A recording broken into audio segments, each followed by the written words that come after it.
David thought the bobcat sitting on Mrs. Patterson's porch was just seeking shelter from the cold November rain. The wild cat looked healthy enough, her spotted coat gleaming even in the gray light.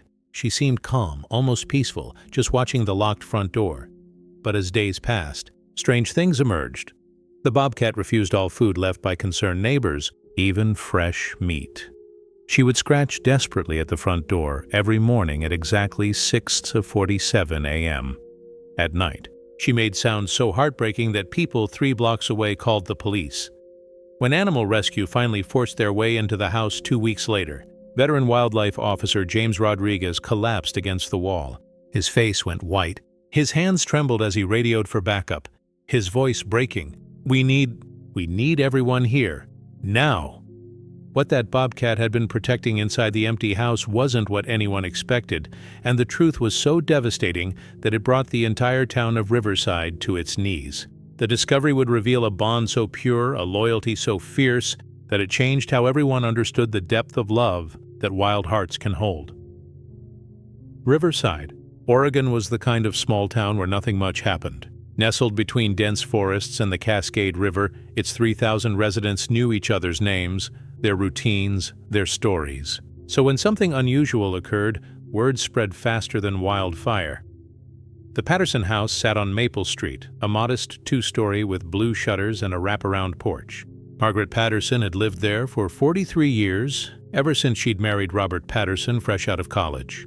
Everyone knew Margaret, the retired schoolteacher who volunteered at the library, who baked pies for every funeral, who never missed a town council meeting. 3 weeks ago, Margaret had been rushed to the hospital with a massive stroke. She'd been alone in the house when it happened.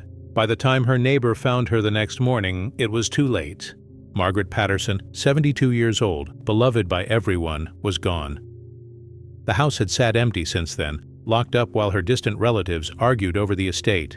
Nobody went inside. Nobody had any reason to, until the bobcat appeared. It was a Tuesday morning, gray and drizzling, when David Chen first spotted her. He was walking his dog past the Patterson house when he saw the wild cat sitting on the front porch, staring at the door. David froze. Bobcats weren't common in residential areas, and when they did appear, they didn't stick around. They were shy, elusive creatures that avoided humans. Yet this one sat there like she had every right to be there. "Hey!" David called out, trying to scare her away. "Go on, get out of here!" The bobcat's ears swiveled toward him, but she didn't move. Didn't run. She just looked at David with those piercing amber eyes, then turned back to stare at the door. David's dog, usually brave, whimpered and pulled on the leash, wanting to go home. David didn't argue. There was something unsettling about that bobcat's stillness, her focus, the way she sat there like she was waiting for something. By afternoon, half the street knew about the bobcat. By evening, it was the talk of Rosie's Diner on Main Street. "It's dangerous," said Carol Williams, clutching her coffee cup. "What if it attacks someone's kids?" "We should call animal control," added Frank Cooper. "Get it relocated before someone gets hurt." But old Timothy Walsh, who'd lived in Riverside for 80 years, shook his head slowly. "Animals don't behave like that without reason. That cat's there for something. Mark my words, the bobcat was still there the next morning, and the morning after that. She moved occasionally, stretched, groomed herself, walked the perimeter of the porch. But she never left the property, never wandered away. People started leaving food. Sarah Mitchell, who lived next door, put out raw chicken. The bobcat sniffed it, then turned away. Tom Bradley tried ground beef. She ignored it. Someone left a whole fish. It sat there untouched until a neighbor dog dragged it away. "She's not eating," Sarah told her husband, worried. "She's going to starve." "Maybe she's hunting at night," he suggested. "Cats are nocturnal, right?" But trail cameras set up by curious residents proved otherwise. The bobcat stayed on that porch, barely moving, certainly not hunting. She was surviving on something, but nobody knew what. The scratching started on the 4th day. Every morning at exactly 6:47 a.m., the bobcat would stand on her hind legs and scratch at the front door. Not aggressive scratching, not trying to break in. It was almost gentle, almost like knocking, like she was asking to be let inside. That's when Margaret used to have her morning coffee, Sarah realized with a chill. It was 6:47. She'd sit on the porch with her coffee, rain or shine. I'd see her every morning when I left for work. The pattern was too specific to be coincidence. The bobcat scratched at the door for exactly 3 minutes, then would settle back down, curled up by the doormat, waiting.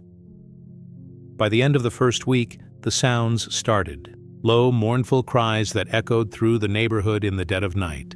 They weren't typical bobcat sounds, not the screams they made during mating season, not the growls of aggression. These were different, softer, more human in their sadness. They were the sounds of grief.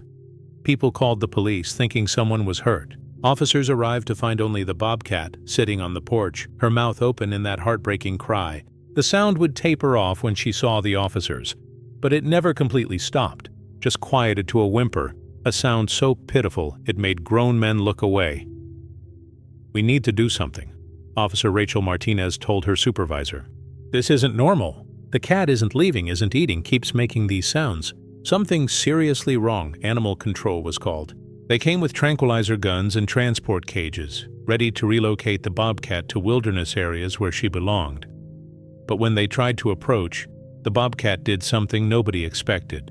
She didn't run. She didn't attack. She backed up against the front door, her body pressed to the wood, and she looked at them with such desperate pleading in her amber eyes that the animal control officer actually lowered his tranquilizer gun.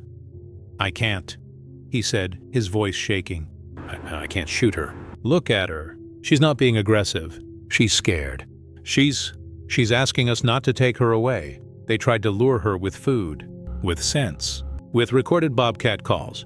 Nothing worked. She wouldn't leave that porch. "It's like she's guarding something," the officer said, "or waiting for someone." That's when David Chen spoke up. He'd been watching from his yard, and a terrible thought had been growing in his mind for days. "Margaret," he said quietly. The bobcat showed up right after Margaret died. What if Margaret knew this bobcat? What if they had some kind of connection? People exchanged glances. It sounded crazy. Margaret Patterson was a proper schoolteacher, not the type to befriend wild animals. But then again, Margaret had always been private about her personal life. She lived alone, kept to herself except for her community activities. Who knew what she did in the privacy of her home? "Someone needs to go inside that house," Sarah Mitchell said firmly. "We need to know what's going on. That animal is suffering, and we need to understand why."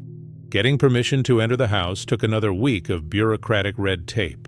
Margaret's nephew, her closest living relative, finally gave approval for a welfare check. He lived in California and couldn't care less about a bobcat, but the constant phone calls from Riverside had annoyed him enough to sign the authorization. Animal control decided to do it at dawn, when the bobcat was calmest. Officer James Rodriguez volunteered to go in first. He'd been working with wildlife for 15 years and had seen just about everything, or so he thought. The morning was cold and misty when they assembled. The bobcat was in her usual spot, lying by the door. When she saw the group of people approaching with keys, she stood up, her whole body tensing. But she didn't run. Instead, she did something that made everyone freeze. She stepped aside. She moved away from the door, sat down a few feet away, and watched as James approached with the key. Her eyes followed his every movement, alert and intelligent, almost hopeful. "It's like she's been waiting for us to open it," whispered Rachel Martinez. "Like she's been trying to get us to go inside." The key turned in the lock. The door creaked open. Stale air rushed out, carrying the scent of a house closed up for weeks. And immediately, without hesitation, the bobcat bolted inside. "Wait," James called out. But she was already gone, disappearing into the dim interior. James stepped inside cautiously, his flashlight cutting through the darkness. The house looked normal at first glance, neat, clean, very Margaret, doilies on the furniture, photos on the walls, everything in its place. Then he heard it, the bobcat, somewhere deeper in the house, making that crying sound again. But this time it was different, more urgent, more desperate. "Hello?" James called out, following the sound. "Where are you, girl?" He moved through the living room, past the kitchen, down a hallway toward the back of the house. The crying was coming from behind a closed door. Margaret's bedroom. James opened the door and his flashlight beam swept across the room. Normal bedroom. Neatly made bed, dresser, closet, window with curtains drawn, and in the corner a large dog bed with blankets. The bobcat was there, circling it, pawing at it, making those desperate sounds. What the... James stepped closer. and that's when he saw what was in the bed. Kittens. 4 tiny bobcat kittens, couldn't be more than a few weeks old. They weren't moving. They were curled together in a small pile, their spotted fur dull, their tiny bodies still. They were dead. James's legs gave out. He sat down hard on the floor, his mind trying to process what he was seeing. The bobcat was frantically licking the kittens, trying to wake them, trying to warm them, making sounds that broke James's heart into pieces. "Oh God," he whispered. "Oh God, no." He radioed for backup with shaking hands, barely able to speak. "We need veterinary services and someone from the coroner's office. And just get everyone here. Please." As people rushed into the house, James sat on that bedroom floor and watched the mother bobcat try desperately to revive her babies. Babies that had been dead for at least a week, maybe longer. Babies that had died of dehydration and starvation while their mother was locked outside, unable to reach them. "She had her babies in here," James said to no one in particular, tears streaming down his face. "In Margaret's house. Margaret must have been taking care of them. And when Margaret had the stroke and was taken to the hospital, the bobcat was outside and couldn't get back in. The house was locked. She's been trying to get back to her babies for 2 weeks. She's been scratching at that door every morning, crying every night because her babies were in here, dying, and she couldn't reach them." The room fell silent except for the mother bobcat's cries. Everyone understood now. The vigil, the refusal to leave, the desperate scratching, the heartbreaking sounds at night. She hadn't been waiting for Margaret to come back. She'd been trying to get to her babies, and now it was too late. The veterinarian who arrived, Dr. Emily Foster, examined the kittens with gentle hands. "They died about 10 to 12 days ago," she confirmed quietly. "Dehydration primarily. They were too young to survive without their mother and without food. If they'd been found sooner," she didn't finish. "There was no point. The mother bobcat wouldn't leave her babies, even when humans were in the room, even when they tried to remove the kittens for examination. She stood over them, protecting them, unwilling to accept that they were gone." "How did this happen?" Rachel Martinez asked, looking around the bedroom. "Why were they in Margaret's house?" The answer came from Margaret's journals, found in her nightstand. The entries from the past few months told an incredible story. Margaret had found the pregnant bobcat in her backyard 5 months ago, injured by a car. Instead of calling animal control, Margaret, who'd apparently had a lifelong love of wildlife, had coaxed the bobcat into her garage, treated her wounds, fed her, and slowly gained her trust. "She reminds me of myself," Margaret had written. "Alone, wary, but so strong, so determined to survive." Over weeks the bobcat had recovered, but instead of leaving, she'd stayed. Margaret had provided food, shelter, safety, and when the bobcat gave birth, she'd chosen Margaret's bedroom as the safest place for her babies. 4 perfect kittens, Margaret wrote. "She trusts me to be near them. Me, a 72-year-old woman who's never had children of her own. She's given me the gift of watching these babies grow. I've never felt so honored." The last entry was dated the morning Margaret had her stroke. "Babies are doing wonderfully. Mama Cat is so attentive. I think we're actually becoming friends. She follows me around the house like a dog. This morning she sat on the porch with me during my coffee. I think she was enjoying the sunrise too. That was the morning everything changed." Margaret had her stroke later that day. The mother bobcat had been outside, probably hunting when it happened. By the time neighbors found Margaret the next morning and called the ambulance, the house was locked up tight, with 4 baby bobcats inside, alone, without their mother, without food or water. The mother had returned to find her den inaccessible and her babies trapped inside. For 2 weeks, she'd tried everything to get back to them, scratched at the door, cried for help in the only way she knew how, refused to leave because leaving meant abandoning her babies. But nobody understood. Nobody realized there were babies dying inside while their mother kept vigil outside. "Margaret would have been devastated," Sarah Mitchell said, reading the journals with tears streaming down her face. "She loved that bobcat and those kittens. She would have made sure they were cared for if she'd known she was dying." But Margaret hadn't known. Strokes don't send warning letters, and in the chaos of her death, nobody thought to check inside her house for the wild family she'd been secretly protecting. The town of Riverside went into mourning, not just for Margaret, but for the 4 baby bobcats who'd died alone in the dark, and for the mother who'd been forced to stand by helplessly while her babies slipped away. The story made local news, then regional, then national. People from around the world sent messages of grief and support. The tragedy touched something deep in the human psyche, the universal understanding of a mother's love, of helplessness, of loss. But while humans mourned, the mother bobcat was still living the nightmare. She refused to leave her babies. Animal control tried to tranquilize her, to remove her so they could take the kittens for proper burial, but Dr. Foster stopped them. "She needs to grieve," she said firmly. "She needs time to understand they're gone. If we just take them while she's unconscious, she'll never have closure. She'll spend the rest of her life looking for them." So they gave her time. They left the bedroom door open. They provided food and water nearby, and they watched through cameras as the mother bobcat lay with her babies, grooming them, trying to warm them with her body heat, slowly coming to terms with reality. It took 3 days. 3 days of the mother bobcat lying with her dead kittens, of her cries growing softer and less frequent, of her gradually understanding that nothing she did would bring them back. On the 3rd day, she finally stood up.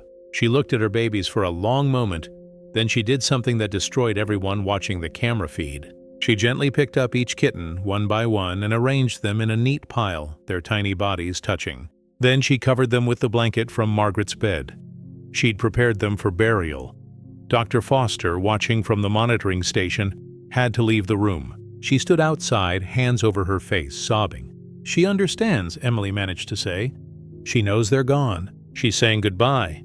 The mother bobcat walked out of that bedroom and never went back. She moved through the house slowly, sniffing everything.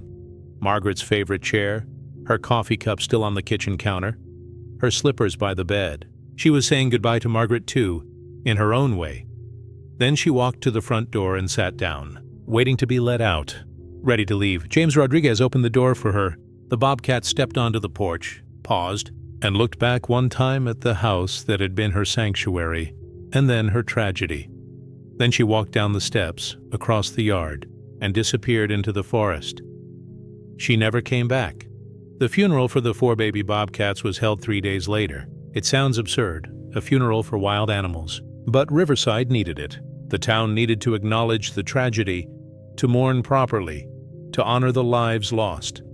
They buried the kittens in Margaret Patterson's backyard, under the oak tree where she used to sit and read. A small stone marker was placed there, engraved with simple words, "4 wild hearts, too brief, forever remembered." Margaret's nephew, who'd flown in from California, stood at the burial with tears in his eyes. "I never knew," he said. "Aunt Margaret never told me about the bobcat. But reading her journals, she was so happy these last few months, happier than I'd heard her in years. That bobcat and those babies gave her purpose, gave her joy. I wish I'd known. I wish I could have thanked them." The town raised funds to establish the Margaret Patterson Wildlife Fund, dedicated to helping injured and orphaned wild animals. Dr. Foster agreed to run it, providing care for creatures that might otherwise be euthanized or left to die. Margaret would have wanted this, Emily said at the fund's opening. She believed in second chances. She believed that every life had value, even wild lives that most people overlook. She proved that humans and wildlife can coexist peacefully, can even help each other. What happened was a tragedy, but it doesn't erase the beauty of what Margaret and that mother bobcat shared for those few months. The Patterson house was eventually sold, but the new owners were required by the town to maintain the backyard as a small wildlife sanctuary. Bird feeders were installed. Native plants were grown. A small plaque was placed near the front porch, telling the story of Margaret and the bobcat for future generations. Trail cameras in the forest occasionally captured images of a female bobcat, larger now, healthy, surviving well in the wild. Wildlife experts believed it was the same mother, though they couldn't be certain. She'd moved on, as wild creatures must, finding new territory, perhaps even finding a mate and having more kittens. But those who'd witnessed her vigil liked to imagine that sometimes, on quiet mornings when mist rose from the forest, she remembered the human who'd helped her when she was hurt, remembered the safe, warm bedroom where she'd given birth, remembered the 4 perfect babies she'd lost to a tragedy nobody could have predicted. David Chen, who'd been the first to spot the bobcat, visited the grave marker often. He'd leave small offerings, flowers sometimes, other times just his presence, sitting under the oak tree, thinking about the interconnected nature of life. My daughter asked me why the story was so sad, he told Sarah Mitchell one day at the gravesite. She's only 7 and she cried when I told her about the baby bobcats. But she asked a good question. Why didn't the mommy bobcat just break a window? Why didn't she break into the house to save her babies? Sarah was quiet for a moment. What did you tell her? I told her that the bobcat trusted Margaret. She trusted humans. Margaret had taught her that humans could be safe, could be helpful. So she didn't break in, she asked for help. She scratched at the door like knocking. She cried out, trying to get attention. She did everything except force her way in because Margaret had taught her to trust that humans would help. And we didn't. We didn't understand in time. Tears ran down Sarah's face. That's the worst part, isn't it? She trusted us. And we failed her. We failed them, David corrected. Margaret, the bobcat, the babies, they all trusted that the system would work, that someone would check, that help would come. But bureaucracy and confusion and assumptions, they got in the way. By the time we understood, it was too late. The tragedy changed Riverside in subtle but important ways. People paid more attention to wildlife now. The town implemented a wildlife welfare check system. If anyone reported an animal behaving strangely, especially near a recently vacated house, a trained volunteer would investigate immediately. They'd named it Margaret's Protocol, so that what happened in that house would never happen again.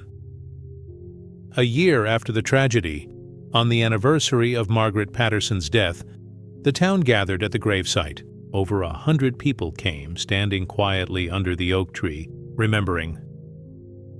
Dr. Foster spoke about the bond between Margaret and the bobcat, about how it represented the best of what's possible between humans and wildlife. Margaret didn't try to tame a wild creature, she said. She offered help, provided safety, and respected boundaries. The bobcat remained wild but chose to trust Margaret.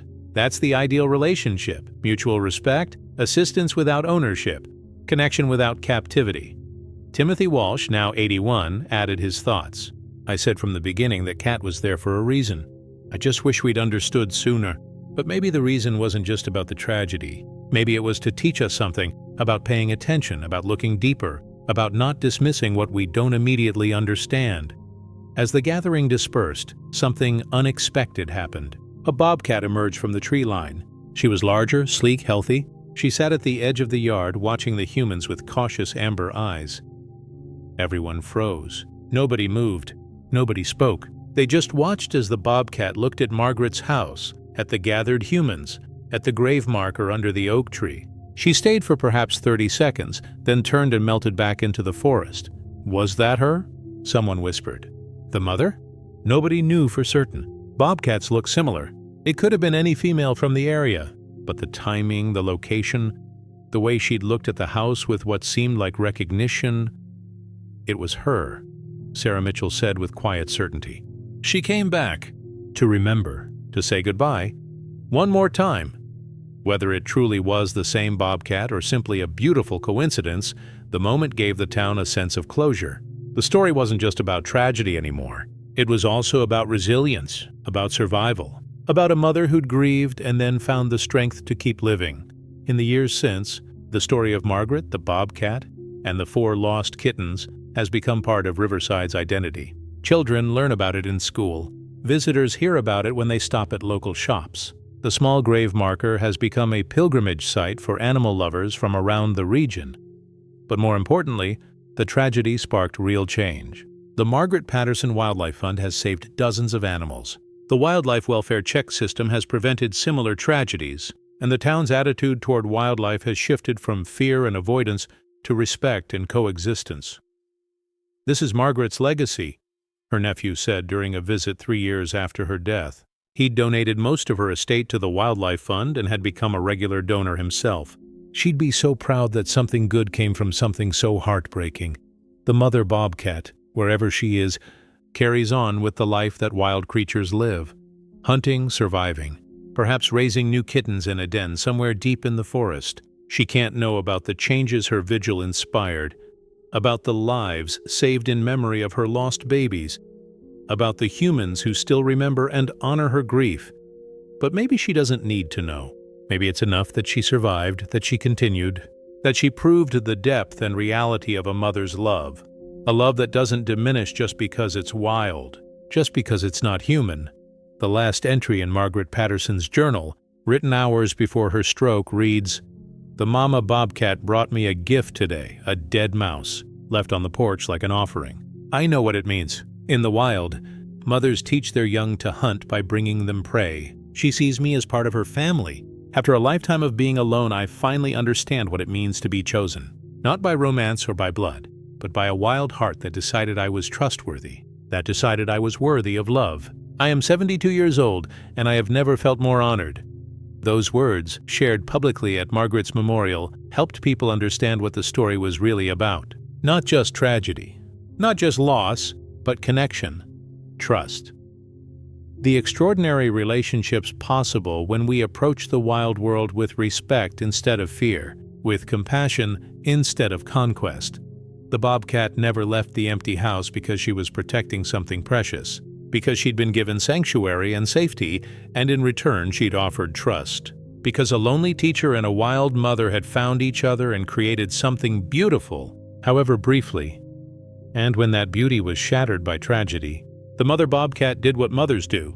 She grieved, fiercely, completely, publicly, for all the world to witness and finally understand. She taught Riverside and eventually the world that love is universal, that grief transcends species, that the bonds we form matter, whether they're with our own kind or with wild creatures who choose, mysteriously and magically, to let us into their lives. The empty house isn't empty anymore. It's filled with memory, with meaning, with a story that refuses to be forgotten. And somewhere in the forest, a wild mother lives on, carrying her own memories, her own understanding of love and loss. She will never knock on that door again. Will never scratch at it, asking to be let into her babies. But the town of Riverside will always remember the sound of that scratching, the sound of those heartbreaking cries in the night. They will remember, and they will honor it by doing better, by paying attention, by understanding that behind every unusual animal behavior, there's a reason, a story, a heart, wild or otherwise, trying to survive, to protect, to love. Sometimes the saddest stories teach the most important lessons. And sometimes those lessons come from unexpected teachers with spotted fur, amber eyes, and a mother's love that proved stronger than locked doors, stronger than human misunderstanding, stronger than death itself.